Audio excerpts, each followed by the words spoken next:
There is a specific kind of person who walks past a brand new car in a dealership lot, glances at the sticker price, feels absolutely nothing, and then drives home in a vehicle with 230,000 miles on it, a cracked dashboard, and a passenger door that only opens from the outside. And they are not embarrassed. They are not struggling. They are not waiting for something better. They chose this. They keep choosing it. And if you ask them why, they would give you an answer that sounds practical on the surface. Something about depreciation or insurance costs or not caring what other people think. But underneath that answer is something far more interesting, something most of them have never fully articulated, even to themselves. Because this is not really about cars. It never was. This is about a quiet, deliberate war against one of the most powerful psychological forces in modern American life. A force so deeply embedded in the culture that most people do not even recognize it as a force at all. It is the assumption that what you own is supposed to tell the world who you are. That your possessions are not just tools, but declarations. That the car in your driveway is a sentence, and everyone who sees it is reading it. Most Americans absorb this belief before they are old enough to drive.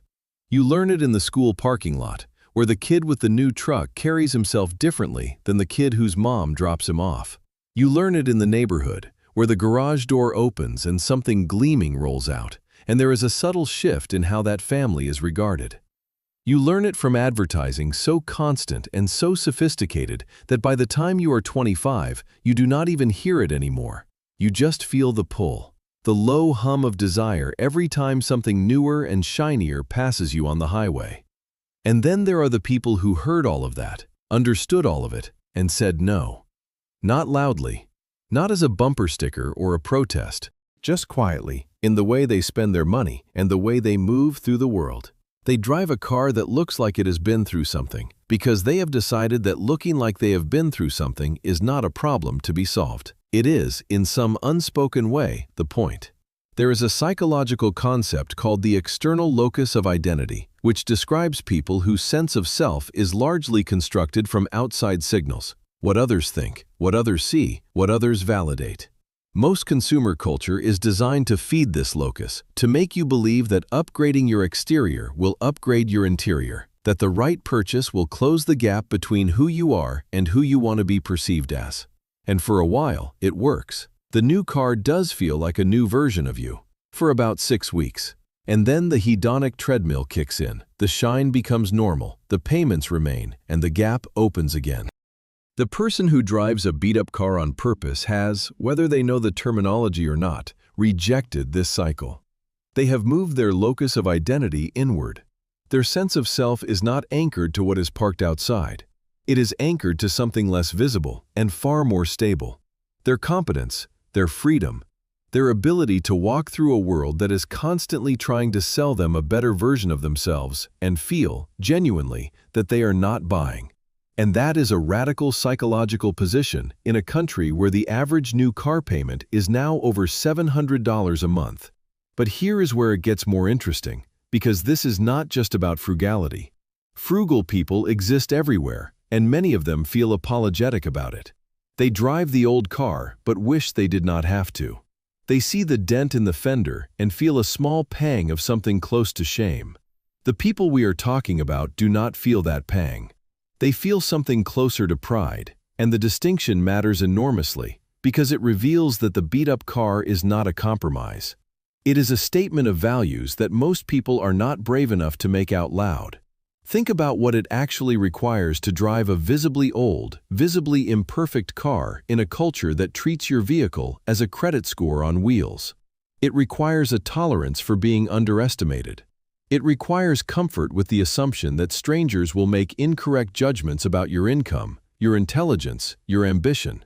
It requires you to sit at a stoplight next to someone in a car that costs more than your annual salary and feel, in your chest, that you are not losing. That there is no competition, that the stoplight is just a stoplight. That kind of psychological independence does not come naturally to most people. It is usually built, slowly, through experience. And if you talk to enough of these people, patterns begin to emerge. Many of them grew up around someone who worked with their hands, someone who fixed what was broken instead of replacing it, Someone who treated mechanical things not as disposable status symbols, but as problems to be understood and solved. A father who spent Saturday mornings under a hood. A grandfather who kept a truck running for 30 years because he knew every bolt in the engine by feel. The car was never about appearance, it was about relationship. It was about the idea that you do not throw something away just because it is not pretty anymore. You take care of it, you learn what it needs, you keep it going. And there is something deeply emotional underneath that mechanical logic, something that connects to how these people approach everything.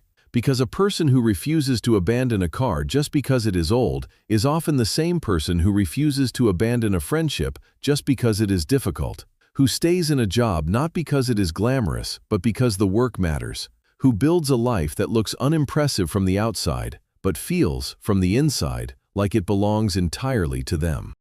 The beat-up car is not a failure of aspiration. It is the physical evidence of a philosophy most people cannot see because they are too busy looking at the paint.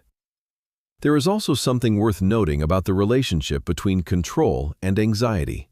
In a culture that generates enormous financial stress, where the average household carries thousands of dollars in debt, where the gap between income and expectation grows wider every year, the decision to drive a paid-off car with hail damage is not just a financial choice. It is a psychological relief valve.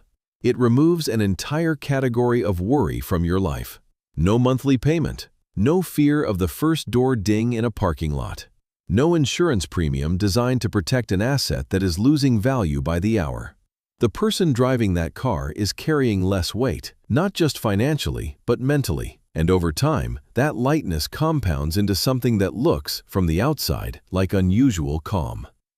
You have met this person. They are not stressed the way other people are stressed. They do not talk about money with the same tightness in their voice. They seem to have more room in their life, more margin, more willingness to say no to things that do not serve them. And you may have assumed that they were simply lucky, that they inherited something or stumbled into some advantage. But in many cases, the advantage is the old car. The advantage is the decision they made years ago to stop performing wealth and start building freedom. And this is where the subject becomes uncomfortable, because it holds up a mirror.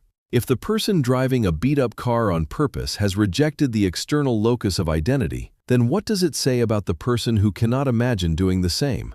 What does it say about the person who feels a knot in their stomach at the thought of pulling into a work parking lot in something old, something dented, something that announces to everyone that they are not keeping up? That knot is not about the car. That knot is about the story you have been told since childhood about what things are supposed to mean, about what people will think, about whether you are enough without the right accessories. And the person in the beat-up car is not smarter than you or more enlightened than you. They have simply decided that the knot is not worth carrying. They have done the math, not just the financial math, but the emotional math, and they have concluded that the cost of looking successful is higher than the cost of being overlooked. That is not a decision about transportation. That is a decision about identity. So the next time you see a car in traffic that looks like it has no business still being on the road, driven by someone who does not seem the least bit bothered by it, consider the possibility that you are not looking at someone who cannot afford better. You might be looking at someone who sat down one day, added up everything that the world told them they were supposed to want, and realized that the most expensive thing they could ever own was the need to impress people who were never really paying attention in the first place. And then ask yourself this, not about cars, but about everything. How much of what you own is because you wanted it, and how much of it is because you were afraid of what it would mean if you did not have it?